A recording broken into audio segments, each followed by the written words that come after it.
Before we start today's episode, I would like to quickly read you our podcast disclaimer. The content in this podcast is for general reference and educational purposes only. It is not meant to be complete or exhaustive or to be applicable to any specific individual's medical condition. No information provided in this podcast constitutes medical advice and is not an attempt to practice medicine or to provide specific medical advice, diagnosis, or treatment. This podcast does not create a physician-patient relationship and is not a substitute for professional medical advice, diagnosis, or treatment. Please do not rely on this podcast for emergency medical treatment. Remember that everyone is different, so make sure you consult your own healthcare professional before seeking any new treatment and before you alter, suspend, or initiate a new change in your routine. Welcome to The Starting Gate. We're your hosts, Dr. Kitty Dotson and Dr. Sarah Sheets, two internal medicine doctors who spent years practicing traditional primary care. Over time, we realized something was missing from modern healthcare. A real understanding of how everyday lifestyle choices impact overall health. We'll help you cut through the noise of the countless health influencers and their conflicting opinions, because no matter who you follow, the basics of lifestyle medicine are at the heart of it all. Welcome to The Starting Gate. We're your hosts, Dr. Kitty Dotson and Dr. Sarah Sheets. We're excited to be jumping into a new series of episodes focusing on menopause. We have a lot of different aspects we're going to cover. We're going to be talking about menopause and its effect on your mental health, menopause and its effect on your sexual health. We're going to talk about breast health. We're going to talk about movement, all the things. But today, we're excited to talk about our favorite topic, nutrition. So we're really excited to talk about nutrition and the effects in menopause, and even more excited because we have someone that really knows a lot about it with us today. We are so excited to introduce today's guest. We have Amanda Nighbert, who is a registered dietitian, and she specializes in women's health. She is the creator of the Lean program, which has helped over 150,000 people with weight loss and hormone-friendly nutrition. She is really focused on this patient population in that perimenopausal and menopausal stage of life. So we want to welcome you, Amanda. Thank you so much for joining us. Could you give our listeners a little bit of information about what inspired you to create Lean and also focus now specifically on women in this stage of life? Yeah, thanks so much for having me. So I actually worked in a hospital setting for 16 years, and I mainly worked in the field of weight loss and disease management. And I just felt like my patients were coming in and they were just overwhelmed and confused because there was just so much information out there. And they just didn't really know what to do. And at the end of the day, my philosophy is you're making it harder than it has to be. So I wanted to reach the mass population and hold their hand and be like, listen, it's very simple. It's whole food nutrition. It's move your body. It's sleep. It's hydration. You're just making it harder than it has to be. And so when I created the Lean program, which actually stands for Living Energized and Nourished, just to help people simplify nutrition for health and wellness. That's fabulous. Yes, we love that. I think to get us started, I want to bring up something that I felt like I heard a lot from my female patients and hear a lot from friends. And that is just feeling like, okay, I'm in this time frame between 40 and 60. I'm doing everything I've always done my whole life. I'm not eating any differently, and I'm gaining weight. Why is that happening? Why? Obviously, we have this shift in our hormones that are having impacts on systems in our body. But the biggest thing that I want to, before we dive into all the things that impact why weight loss is a little bit harder as you get older, I think the most important thing to understand is that you are not broken and this is fixable. It's definitely harder. And what I want women to understand that maybe we can give back to our daughters is that the more you focus on optimizing your health and wellness in your 20s and 30s, the easier and better your life will be in your 40s and 50s and 60s. And I think a lot of women put themselves on the back burner during that period because we're raising children and spouses and doing all the things that we put ourselves last. And at the end of the day, then your children leave the nest or your life changes in your 40s and 50s, and then you're left with kind of a broken you. So in that situation, you have to regroup, and it's definitely a little bit harder to regroup in your 40s and 50s than it is in your 20s and 30s. So keep that in mind as you're trying to instill some of these healthy habits to your family members and your daughters and your younger children. But at the end of the day, the reason why things get a little bit harder, why you're doing the exact same thing that you did in your 20s and 30s, in your 40s and 50s, and you're starting to gain weight is because of the decline of estrogen, progesterone, and testosterone. And those three hormones are going to impact different systems.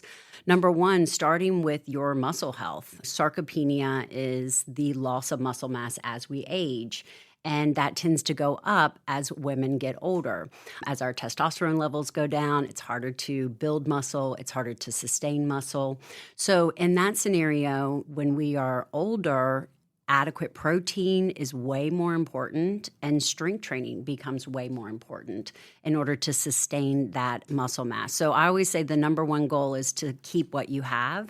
And then the secondary goal is to add more. And what people don't realize is that as we age, our protein needs actually increase because our body's ability to utilize the amount of protein that we actually eat goes down. So you have to eat a little bit more to give the body what it needs. So that muscle mass and that muscle health is really important as we age. I think that is very critical because women for many years didn't really focus on their muscle. Instead, we were focused on just being small. And so I think we are seeing a lot of the repercussions from a couple decades ago of that focus where women literally were just like, I need to be smaller, I need to eat less, and maybe more cardio. And then that actually hurt them. And so that becomes such a challenge to change that mindset. I know I personally had to work on that because that was how I thought about it. And even in healthcare, that's not something necessarily doctors knew to be advising their female patients. It's no, we need to be talking about strength training. I don't know, how many times did you talk about strength training, Kitty, with patients? So rarely. And Yeah. I love what you're saying about we need to teach our daughters now. Because I think our generation, and I'm 42, and you just take what you see your mom and that generation of women doing for their health as what you need to do for your own health. And that's what we saw. We saw our moms doing cardio, doing low fat. And then, as we've said multiple times before, we really didn't talk about this in medical school. So now, luckily, I feel like the data and the medicine and the teaching is coming up behind it and saying, no, we really need to be teaching our patients, not just all going off of what everyone else in our life has done. And I'm so glad we're putting the emphasis on this. And just as you said, the earlier you can start, just like we talked about in our dementia episode, the earlier you can start with things, the better your life is going to be as you go on. Speaking of muscle, can we talk about how muscle is going to help a woman at this stage of life?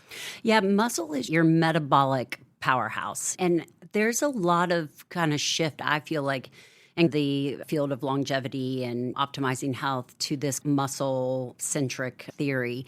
And at the end of the day, when we look at the muscle mass of our population as it is right now, it is significantly less than it was 20, 30, 40 years ago. And that plays a huge role. I mean, when you have a lot of muscle, you are more insulin sensitive. Another thing that happens during your perimenopause or menopause period is this blood glucose issue. When your estrogen goes down, you become more insulin resistant. And the number one fat-storing hormone in the body is insulin. So what that means is when you're having a blood sugar response, your body's producing a lot of insulin. The more insulin your body's producing, the more likely you are to actually store fat versus burning fat. So if you're less sensitive to insulin, your body has to produce so much more in order to manage your blood sugar. So the ultimate goal is to have your insulin levels, your blood sugar levels as low as possible. And muscle really helps that. The first place glucose goes is your liver. The second place it goes is your muscle mass. So when you have a lot of muscle mass, you tolerate carbohydrates better. You don't gain weight as quickly, and your metabolic rate is much higher when you're just like sitting versus someone who has a really low muscle mass. One of the things, and I don't know about you guys if this is something that you recommend, but the first thing that I tell my lean clients is I want you to get your body composition evaluated.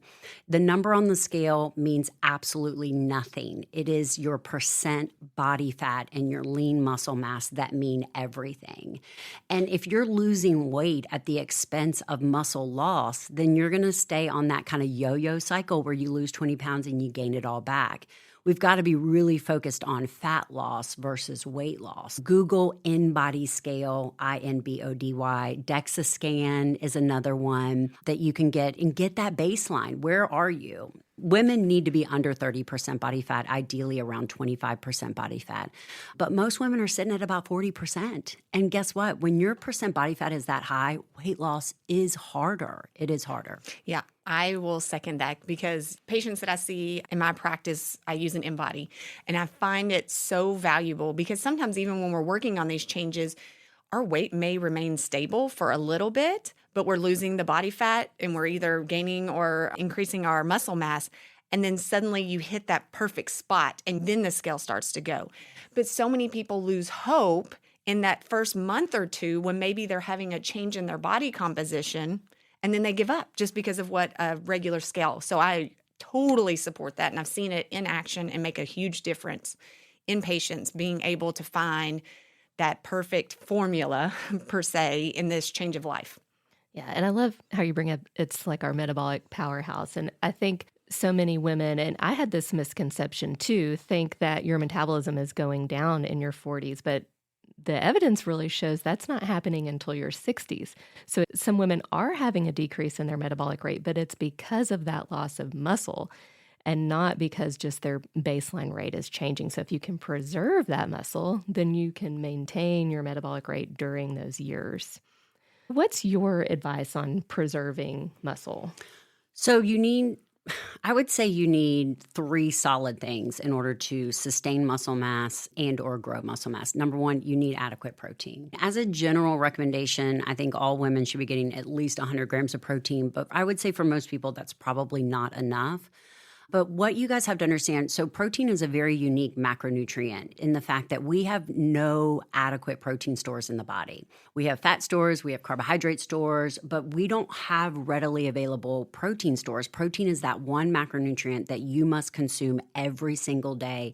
I describe it to my clients as your body has 2 options. It can burn fat or it can find protein. It can't do both very well together. So when you don't provide the body with adequate amounts of protein, it's really going to shut down fat burning mode and it's going to focus on going to get the protein. And it will get it in the form of muscle and tissues. So that's why when we talk about fat loss is more important than weight loss, is that a lot of people are doing a lot of things right now that are promoting weight loss, but they're promoting it at the expense of losing muscle mass. So I am someone that struggles to get all of that protein in on a daily basis while still getting the other things I want to get in. Can you give me some tips? The best way, because there's so many lifestyle habits, and we're going to thread them through here, that are important to maintaining a balanced blood sugar, to optimizing your protein, all the things.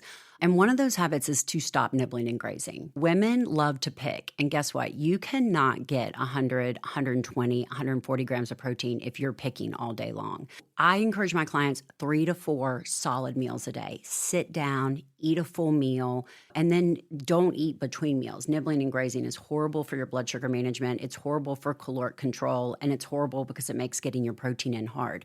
So when you look at each meal, you want to basically, every time you sit down, you want to get about 30 to 40 grams of protein at every meal.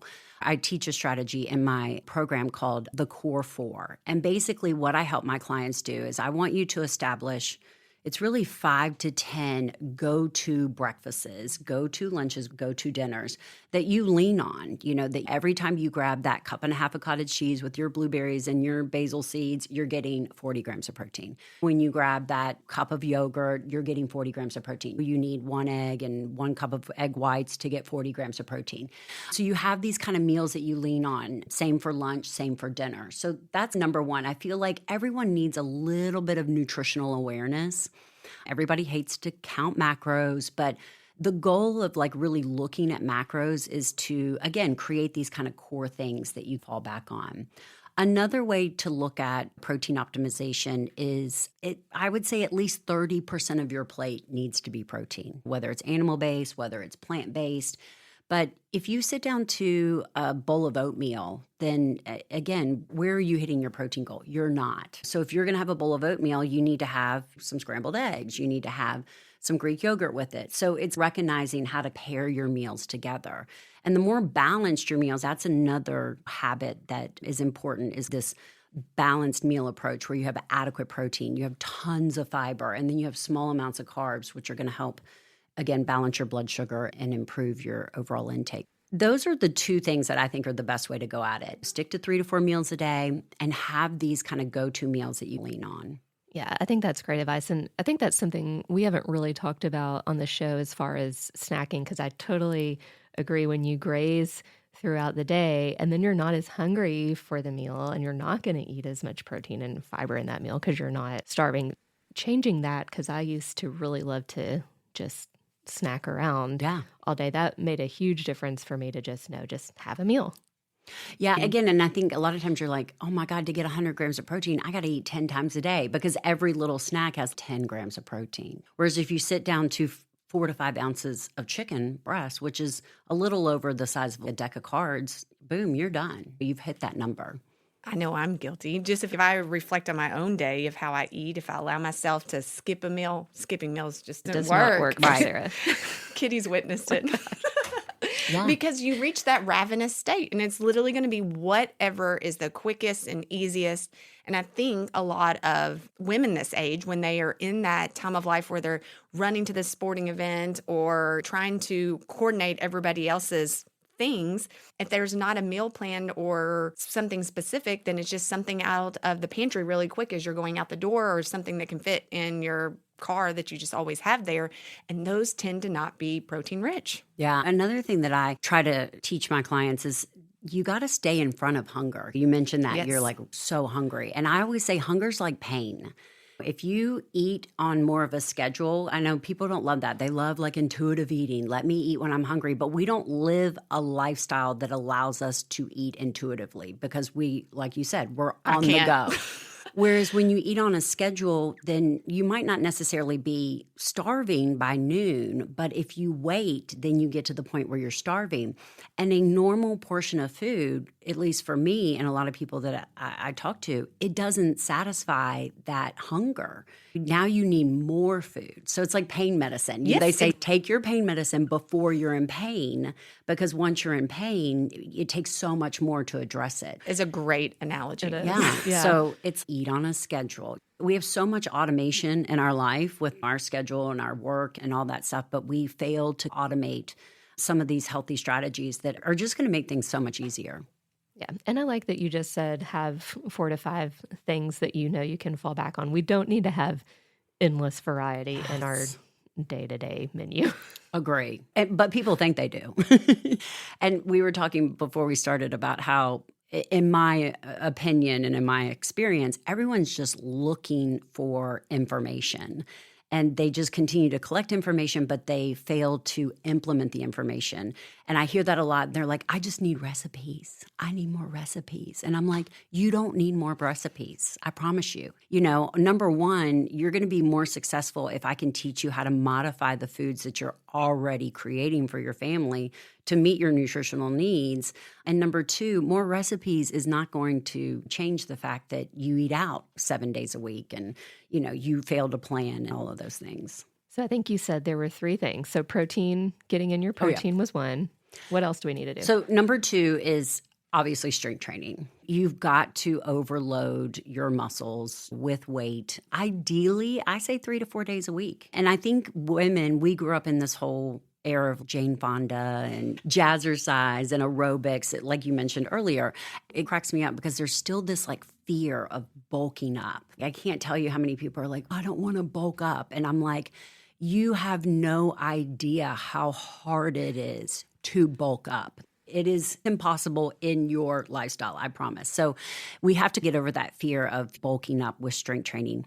The one thing that I just want to say, obviously, where do you start? If you're not doing anything, then body weight exercises are strength training. That's where you begin. And I think one of the things that women are struggling with is that a lot of people are strength training now. Like they have the message, so they're implementing this into their lifestyle, but they're failing to continue to progress and challenge themselves. So that's the next step. The first step is to start, get in the gym, body weight, grab the 5-pound, grab the 8-pound, whatever it is. But after 6 months, like you should be picking up the 10-pound. You should be picking up the 15-pound. So again, finding ways to continue to actively overload your muscles. Because just like cardiovascular health, the first time you run a mile, you think you're going to die, or at least I do.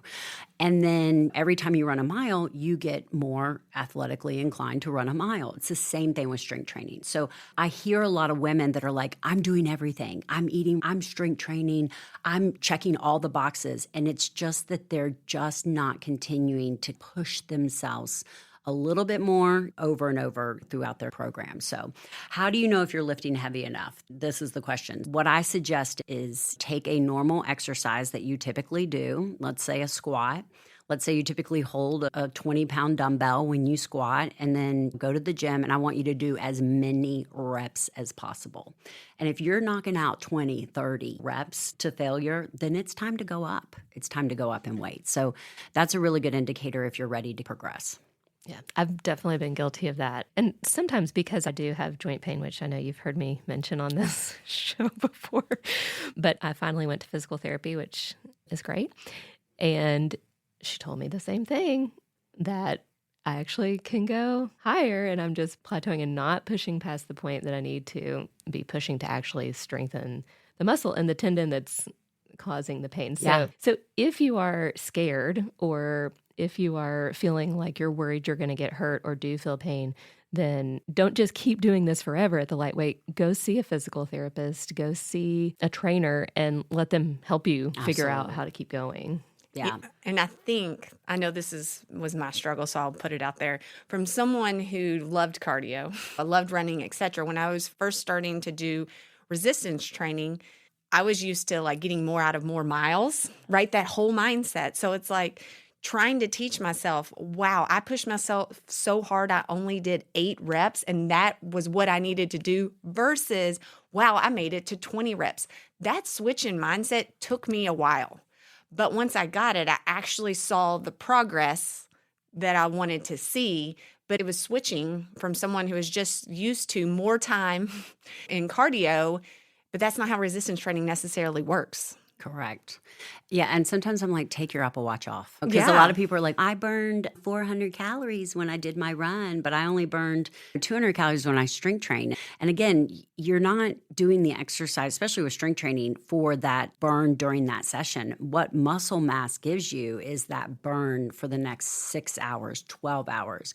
It gives you that accelerated caloric capacity while you're sitting all day. The reward is tenfold. And you had mentioned it makes a big difference. I know when working with patients that use a continuous glucose monitor, whether it's with prediabetes or diabetes, the impact of regular strength training on those results, it actually gives them that feedback. So they see that in real time. And it is so powerful. Powerful. Yeah.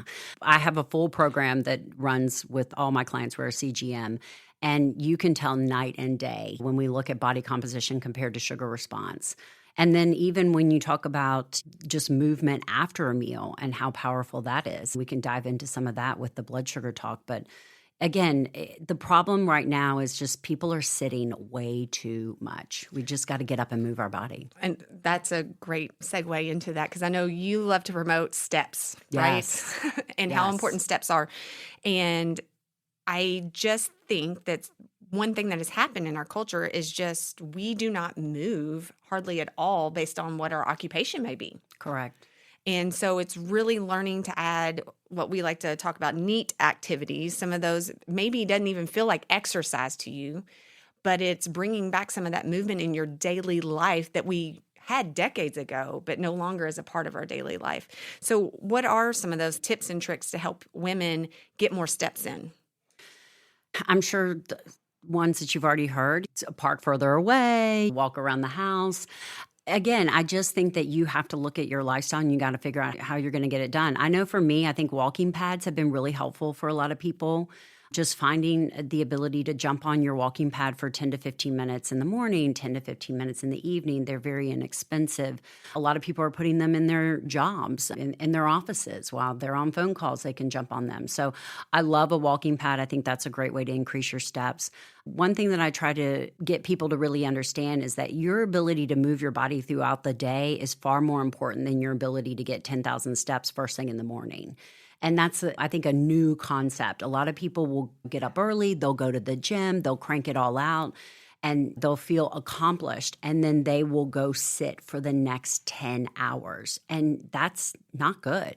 And that's where many of medical guidelines have even tried to switch, because at first we were really pushing, you got to get this set amount of time in a row. And then we actually proved that's not necessary. Correct. We can split it up, and it's even better to split it up. And you had mentioned, I know something we love to talk about is that post-dinner walk and the big impact that can have for many people, because sometimes that's people's largest meal of the day, and then they immediately sit to sleep after that meal. Yeah. I don't know if you guys have talked about this. There was a study that came out that just doing 10 body weight squats every 45 minutes improves your blood sugar regulation by up to 30 or 40%, which to me is bonkers. Who doesn't have 60 seconds to jump up and do 10 body weight squats? And that type of blood sugar regulation improvement is huge. Yes, and I like to give that advice. And I've had patients use it that have office jobs. Yeah. And it's I have to go to the bathroom, do some squats before you sit back down. And it makes a difference in their results. It does. It's very powerful. So if you can link that to a habit, the bathroom, or every time you open your emails to check your emails, you stand up and do squats. So try to think about what's something you're doing repeatedly and link it to that, or even just checking social media or something. So many people do that briefly multiple times a day. There's all sorts of reminders and stuff. Sarah saw me do one where I had to do 10 push-ups in order to open Instagram. And I was trying to get it open one day, and I just stop wherever we were and do 10 push-ups, but that was fine. There's apps out there that can help you do these things if it doesn't come to mind naturally. Yeah, definitely. And then I'll just briefly mention the third one. I was going to say, I don't think we got to the third one. And that's sleep. Hopefully y'all are going to do a full episode on sleep, because it is just the most underrated health habit for women. We are just taking advantage of how important sleep is, and we're not getting it, and it's impacting so many areas of our life, specifically our body's ability to build muscle and sustain muscle. It's so important to be getting good sleep for that. If you're a new listener here, in the month of June, we had a sleep series where we did 3 different shows about sleep. So if this is something you struggle with, can go back to those to get even more detail. But I think for women, a lot of times they're using their sleep as extra time to get things done. And I really hate it, because sometimes, and I don't know how you navigate this, a lot of times people are cutting into their sleep to maybe get that workout in, or they're trying to do these other healthy habits, but they're taking away from their sleep. And then they look at you and they're like, but that's the only option I have. It's a struggle of like, where do I find the time? And because we tend to steal it from sleep. Women do, at least. Yeah, and I would probably say more women are using it as me time than they are using it as like Netflix exercise binging time and and meal prep time. Again, it's like this is the one part of my day when I can sit here by myself and watch TV or scroll social media. So it's just aligning with your goals and making it a priority. Yeah, and especially if weight is something that you are worried about in this time, just one poor night of sleep, you're going to have decreased insulin sensitivity the next day. Your hunger hormones are going to be encouraging you to eat. You're going to be less likely to make a good meal and go for those quick things. You're going to be less likely to exercise. So I think prioritizing sleep, totally agree, is just so important. I know, reflecting on residency when our sleep is like a hot mess, the cravings for carbohydrates without sleep is insane. And I don't know if everyone has made that connection, but if you really think about after a poor night's sleep, the kind of foods that you crave, a lot of times it's not usually protein. Oh, no. I'm not like, give me that protein. Not craving hard-boiled eggs. It really makes you lean into some of those simpler sugars, and it makes it harder for you to hit your goals. Absolutely. So my number one tip for improving sleep is to go to bed and wake up at the same time every single day. As close, I think the recommendation is within 30 to 45 minutes. And I struggled with sleep for years. And finally, about 3 years ago, I was like, okay, I guess I'll just take my own advice. And it definitely is what kind of helped me get into better sleep patterns. And if you are struggling with sleep in this time because of hot flashes or hormone changes, it is worth your time to talk to your physician or a provider about what you can be doing to make sure you're getting sleep. Otherwise, all these other things we're going to be talking about are just so much harder.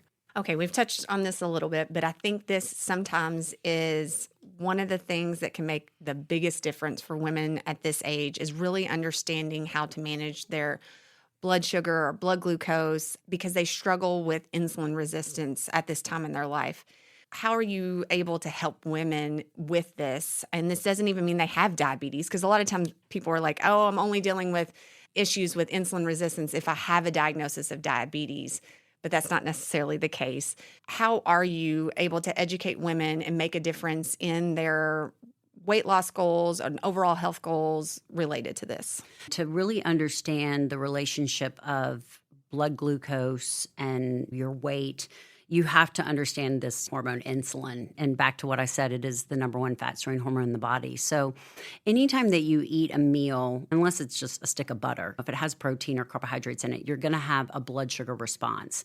In response to how high your blood sugar goes, your pancreas is going to secrete insulin. How much insulin you secrete is really what we're looking to manage. So we do that by, number one, improving the blood sugar response of the meal that we're eating. And then number two, figuring out how can we clear this glucose as quickly as possible. So when we talk about blood sugar management, there's so many applicable tiny habits that you can be doing that have a huge impact on your blood sugar regulation. Number one, stop nibbling and grazing, stop snacking. So we talked about that.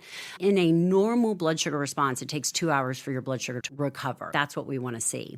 So if you're eating every 2 hours, you're basically eating while your blood sugar is potentially still elevated, which can be problematic. So getting yourself down to breakfast at 8, lunch at 12, dinner at 6, maybe one snack kind of in there can be really helpful. So that's number one. Number two, the makeup of your meals. Every meal has to have some protein in it. Every meal has to have fiber. So my meal makeup suggestion is anywhere from 25 to 40 grams of protein per meal, and then anywhere from at least 5 to 10 grams of fiber per meal. And then you add carbohydrates. So 50% of your plate is vegetables, high fiber vegetables, 30% of your plate is protein, and then the rest are carbohydrates. So creating that balanced meal is going to help improve your blood sugar response, okay? Then you can take it a step further, and the order in which you eat that food matters. So let's say you have chicken, broccoli, and a baked potato.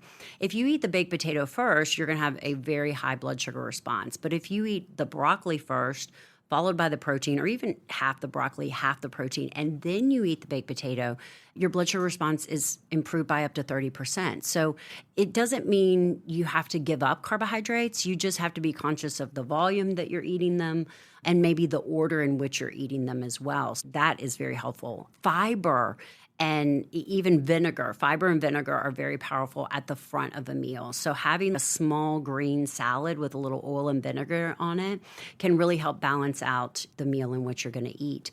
Fiber actually coats the stomach. It helps to delay the absorption of carbohydrates.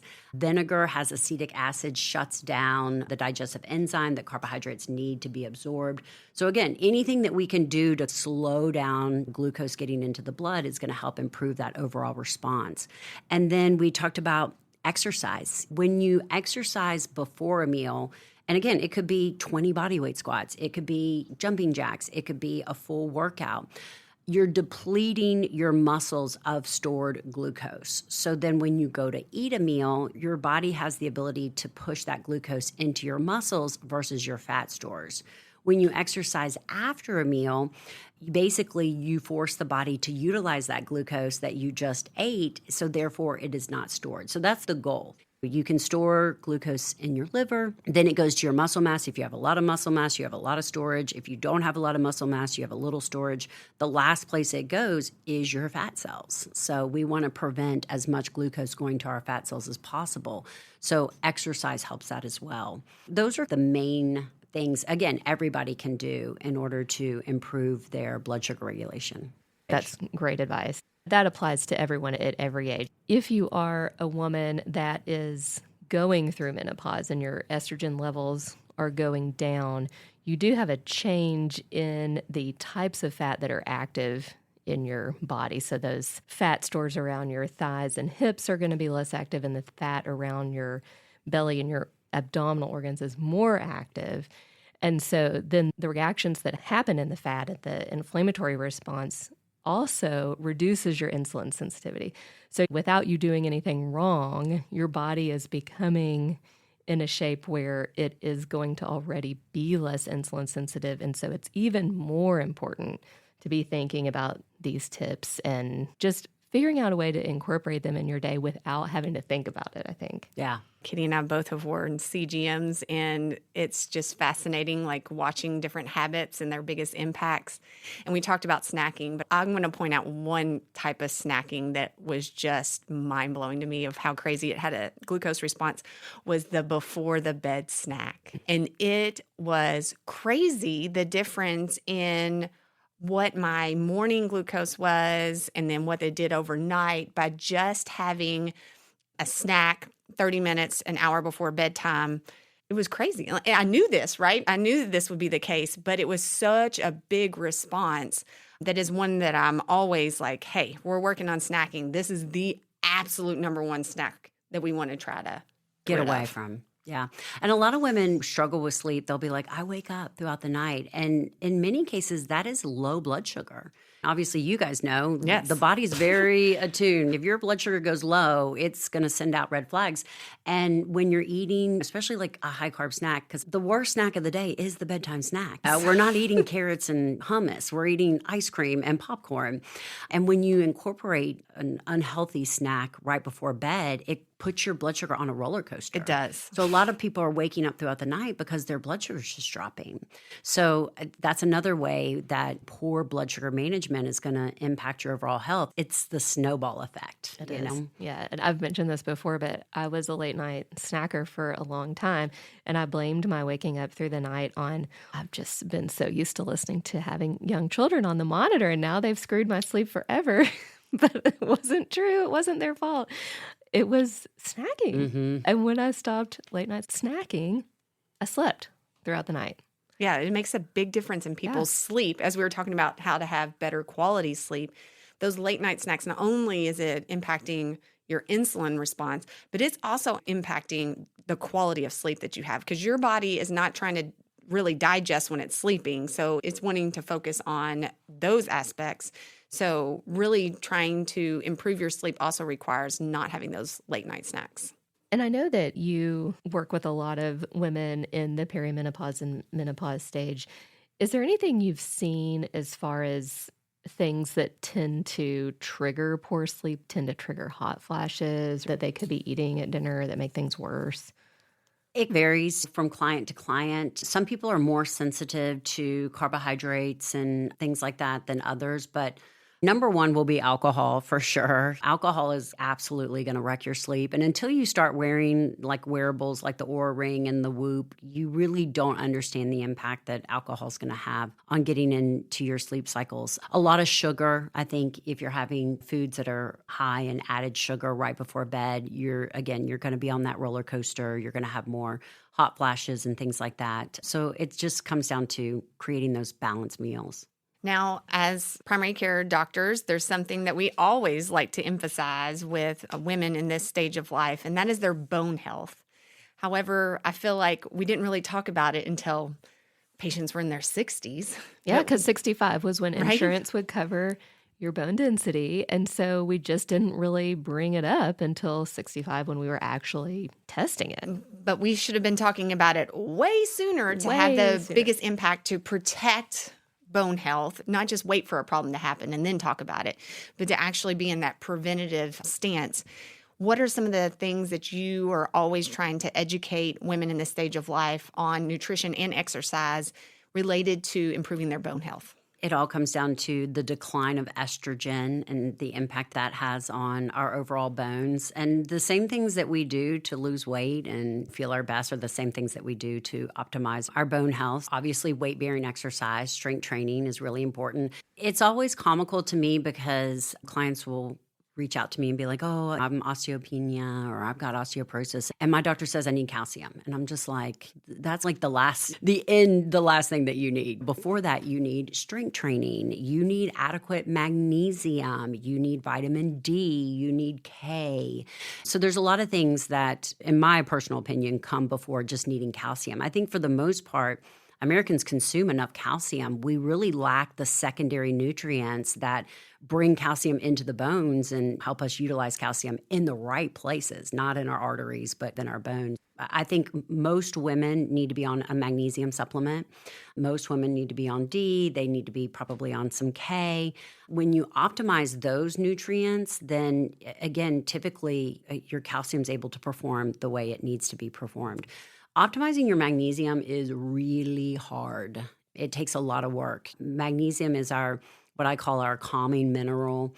And so because we live in such stressful lives, we burn through it a lot. Sometimes like a low dose supplementation is not enough. We also have magnesium deficiencies just due to the fact that we don't eat a lot of whole foods, and the whole foods that we do eat are grown in soil that's nutrient depleted, and all of those things add up to the need to maybe supplement and utilize some things to help our overall bone health. Yeah, I know that was something that switched during our training. We were advising just blanket statements about calcium, and then we roll back the recommendations. It's, based off of your nutrient intake. And many patients, just like you said, they get enough calcium. Mm-hmm. That's not the one they're actually missing out on. There are patients that may be low in calcium, not saying that there aren't, but you should actually assess your own diet to see if that's really the one of concern. And I think stressing something that you said earlier about progressing your weight, we learned when we had Nick Truby on to talk about osteoporosis back in the spring. He taught me you really do have to push it in order to get those bone benefits from weight-bearing exercise. If you really want to see improvement and not just slowing the decline, you need to be pushing yourself. Yeah. And again, it's 40s and 50s. We're just all about vanity. We want to be skinny and we want to look good. But at the end of the day, once you get 60s, 70s, and 80s, it's about not falling. And that's the benefit of strength training and balance training, so that you get to the point in your life where if you do fall, you're going to be strong. You're not going to break a hip. You're not going to break a bone, because we know how detrimental that is the older we get. So I think when most people think of calcium in their diet, they tend to think of dairy. Can you enlighten us on places that people can also get calcium aside from their cheese and their cottage cheese and yogurt? The best place is green leafy vegetables, salmon, shellfish. You don't have to eat dairy to get the calcium that you need. Another plug for broccoli. Yes. Vegetables. I'm going to change focus for us here. And I want to say you have a great social media account. You give a lot of wonderful practical tips. So if you haven't checked her out, definitely put her on your follow list. Is that what you say? Follow list? I'm still social media ignorant. But how do you feel about what people are getting as far as health information on social media? And are you seeing things that you feel like we need to talk about and make sure people understand the true truth behind? Oh, yes, definitely. There's a lot of information on social media. And I think the biggest thing before we dive into the specifics is what you guys have to understand is that people are looking for views, they're looking for clicks, they're looking for interaction. And the best way to get those is to say something very polarizing, say something very to the left, to the right. So a lot of times, a lot of the stuff that you're hearing about is what I call people focusing on the blade of grass, dialing down to something that maybe it matters, but in the grand scheme of things, it doesn't matter that much. For example, cortisol, I think, is the big one right now. It's your cortisol, it's this. And yes, cortisol is important, but at the end of the day, if you focus on optimizing your health, in all the ways that we talked about today, you're going to fix your cortisol. Like, you don't need this cortisol drink in order to do that. So thank you. Yes. Thank you for that statement. Yes. So you have to be careful with that. But there are definitely a couple of things that kind of stand out for me. And we could talk about supplements. Guys, there is no supplement out there that is going to make or break what you do, especially in the presence of unhealthy habits. I would never encourage someone to take a supplement over moving their body more, eating more whole foods, sleeping. So it's if you're not doing the bare minimum, the basic stuff that we've talked about today, then again, save your $50, save your $60, because that cortisol supplement, that GLP-1 supplement, those are really big right now, that fat burner supplement, it's not going to do anything. So I think that's a big myth, is that there's supplements out there that are going to optimize your health. And then on the flip side, for years, and we did a whole show on this, and we'll do another one this month, we talked about HRT, and that's actual hormone replacement therapy from a provider, not a supplement, that it can make a difference. Yeah. And I know you probably have seen this even with your clients that you have. Personally. I'm 48 years old. I started my hormone journey about 1.5 years, and it's been life-changing. And so I think a myth out there that I even see in my clients is, I'm not a candidate for HRT. HRT is bad for you.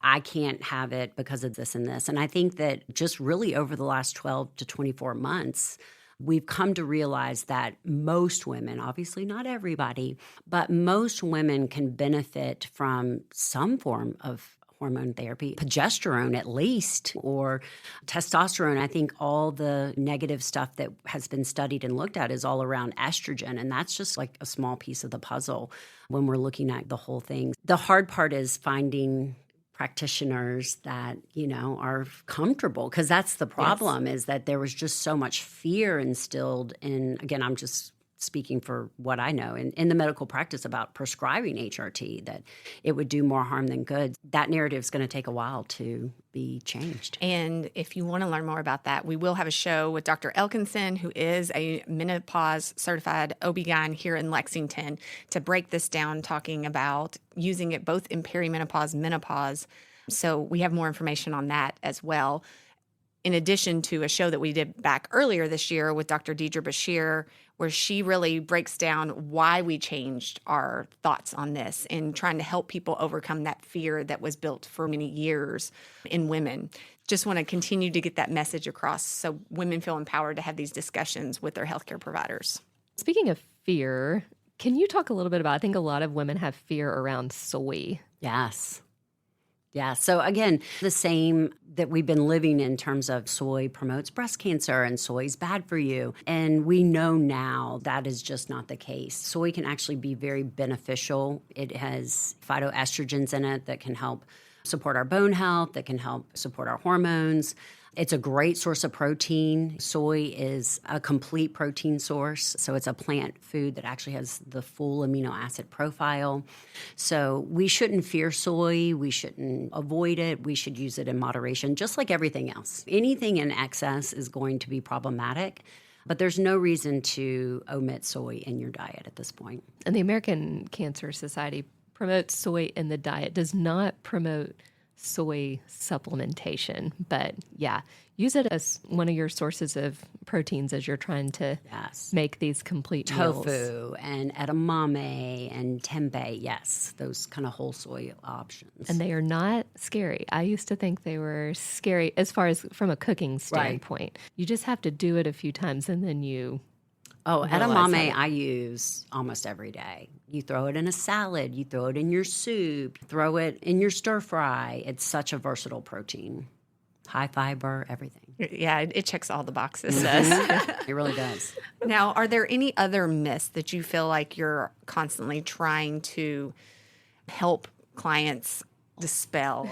I think just overall, the myth that, again, after 40, you're broken, like it's impossible to optimize your health through menopause. Menopause is all about physical symptoms. Again, I work with a lot of women. They're like, I don't have the hot flashes. I don't have this kind of stuff.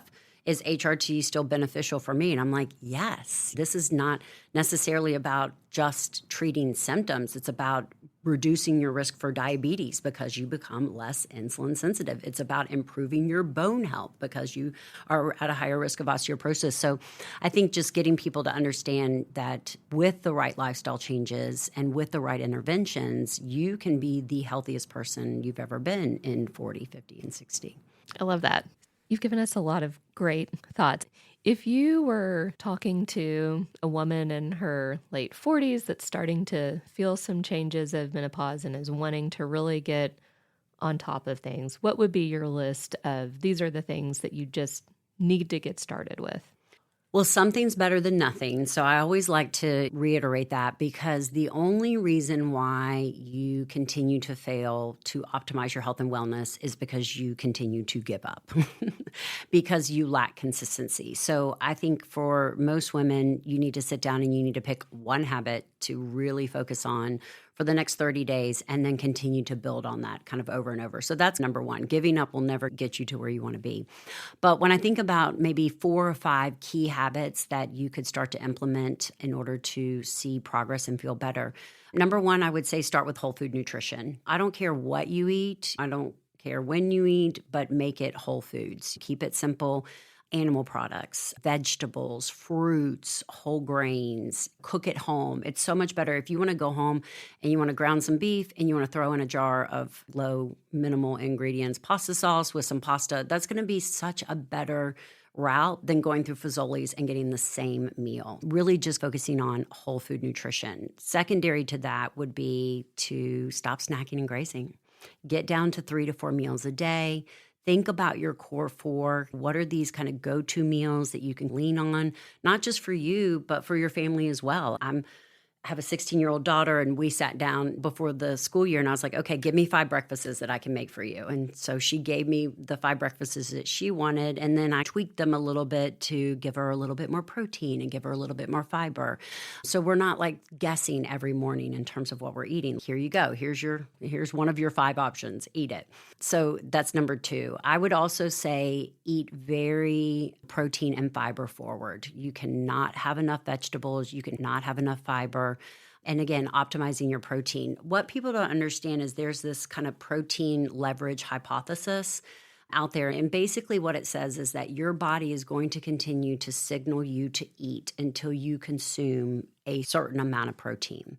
So you're going to find when you start to eat protein and fiber forward, you're full, you're satisfied. You don't need to snack. Versus when you're eating more carbohydrate-rich foods that lack protein, you're going to feel like you're hungry kind of all day long. So eating protein and fiber forward helps to manage your hunger, and it helps to, again, improve your muscle mass, improve your caloric control, all of those things. So from a nutritional standpoint, those are the big 3 things that I would focus on. Hydration is really important. What a simple habit to drink 60 to 80 ounces of water a day. Don't tell me drinking water is hard. It's not. And what you have to understand when it comes to dehydration, because even mild dehydration reduces your body's ability to burn fat. Mild dehydration will show up in the form of hunger versus thirst. If you're someone who wants to snack all day long, I promise you're probably not drinking enough. And those signals that you're getting that you think are hunger are actually thirst signals. So when you stay well hydrated, when you optimize protein and fiber, I'm telling you guys, hunger goes away. You don't think about food all day long. Hydration is very important. And then the last one is, again, just move your body. Find ways to incorporate more steps throughout the day, find ways to incorporate some body weight squats, some strength training. And again, 1 day a week is better than none. 2 is better than 1. So you always have to start somewhere and then build on it. It is the stopping and starting of these healthy habits that cause you to continue to fail. How could someone either come see you or learn more from you? Definitely follow me on social media. And we'll put a link to that in the show notes. That's where I show up the most. Amanda Nighbert RD is my handle on Instagram, Facebook, TikTok, YouTube, Pinterest. I'm everywhere. And then, check out my Lean program. It's a 7-week online program. It's run through my free private app. I call it a foundational program because we focus on the basics. Really just feel like women are trying to optimize their health with what I consider advanced level nutritional strategies before they fix their foundation, and you can't build a strong house or body on a broken foundation. So if you're struggling to do the simple things consistently well, that's where this program will help you. And really what sets it apart is the daily support and accountability. I think most women know what to do. They're just struggling to do it consistently. That's what I'm trying to hold you accountable to. Show up. We love that. And we all always love the message of let's do the basics first, because there's so much out there on social media or other platforms that are just talking about the extremes. And we really need to focus on the basics, because that is where you're going to make the biggest difference in your overall health. We have really enjoyed today and look forward to the rest of this month as we talk about different menopause topics.